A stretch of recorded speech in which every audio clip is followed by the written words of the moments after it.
dans le monde de l'école, on a souvent comme cette impression-là qu'il y a d'autres qui ont des pouvoirs surnaturels, d'autres qui ont des capacités que certains n'ont pas, telles que par exemple celle d'assimiler facilement les cours et de les régurgiter comme si de rien n'était. Voilà, donc on remarque qu'il y a une catégorie d'élèves ou d'étudiants, si vous voulez, qui ont ce cerveau-là huilé. C'est-à-dire facilement, les gars, ils bûchent les cours, et voilà, on les voit comme des super saiyans, des extraterrestres, des gars extraordinaires. Mais il y a aussi, à l'opposé, cette catégorie-là, de ceux qui, bon, le cerveau est déjà buté.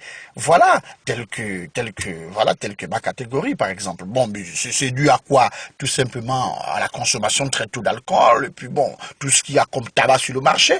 Bon, forcément, le cerveau, lui, il prend un coup.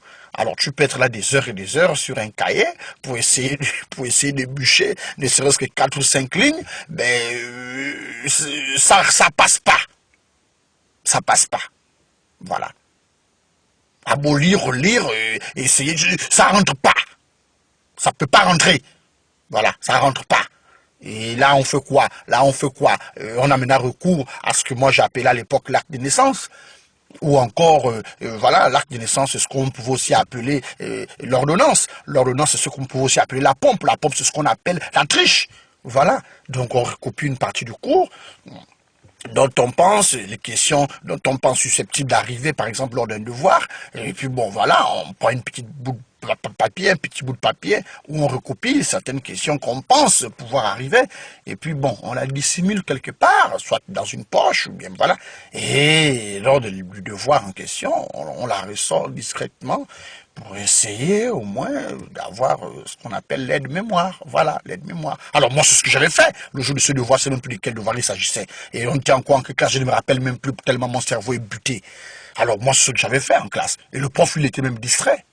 Alors moi, le devoir, je suis en train d'essayer de m'en sortir. Je retire mon petit morceau de papier où j'avais griffonné quelques parties du cours pour essayer de me servir comme aide-mémoire. Alors j'avais mon petit acte de naissance, j'avais mon acte de naissance, là, j'avais mon ordonnance, j'avais ma pompe, j'avais ma triche.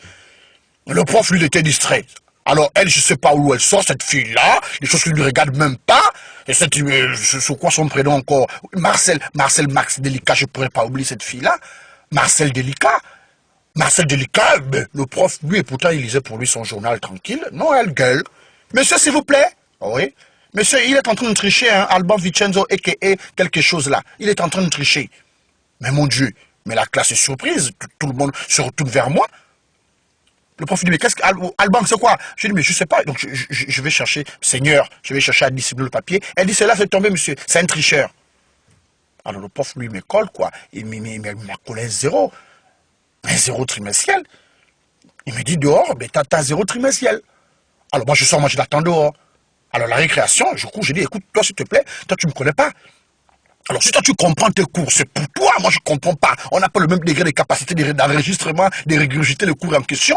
Si toi, tu as tes médicaments ou ça rentre facilement dans ta petite cervelle là, on n'est pas pareil. Tu vas me trahir pourquoi je te casse la gueule. Et puis là, même pas 3 secondes là, je sens comme un petit tapotement dans l'épaule, je me retourne. C'est une montagne de muscles, apparemment. C'était, je crois, son cousin éloigné, côté paternel. Ouais, y a quoi? Mais moi, j'ai dit non, mais voilà, c'est ma condisciple. On essayait de discuter un tout petit peu sur le devoir qu'on a eu. Bon, comme j'ai triché, et puis c'est pas moi la triche, donc je lui faisais comprendre que, voilà, Marcel, Max Délicat, t'as bien fait, c'est vrai, au moins c'est un exemple, on m'a puni, les autres ne pourront plus tricher, et puis bon, voilà. Et puis il m'a laissé partir. Je ne pouvais plus l'approcher, voilà, donc jusqu'à ce que l'année est terminée, et puis je crois qu'elle est partie, elle n'est même plus là, et je crois qu'elle doit être en France, à Saint-Étienne maintenant, cette fille-là, et à revoir même ses photos partout sur le net et consorts, là, c'est une fille qui vieillit pas, 17 ans, mais aujourd'hui elle a 27 ans, c'est une castique dans les os, voilà, donc c'est des choses comme ça, mais moi je me dis, le monde est petit. Je pourrais descendre là-bas un jour en balade, mais moi, si je la croise, mais elle prend des balayages. Sérieusement, je casse la gueule, moi je m'en fous. On va passer au point, parce que déjà on m'est défiant. C'est qu'elle se prend pour un mec. Alors là, je vais lui casser sérieusement la gueule. Merci. Vous avez reconnu. L'homme c'est tout simplement Alban Vincenzo. Vincenzo, a.k.a. que... Hey! Rocky Balboa. L'homme s'appelle Sidney Mangoy, le génie de Séoul. C'est en Corée du Sud. Mon frère continue. Vous êtes déjà nombreux, les Gabonais. Merci. Vous allez sentir l'odeur du Gabon. Je suis pas un chien. Je suis pas un chien. Hey! Maman a construit. Nous avons des locataires. Merci.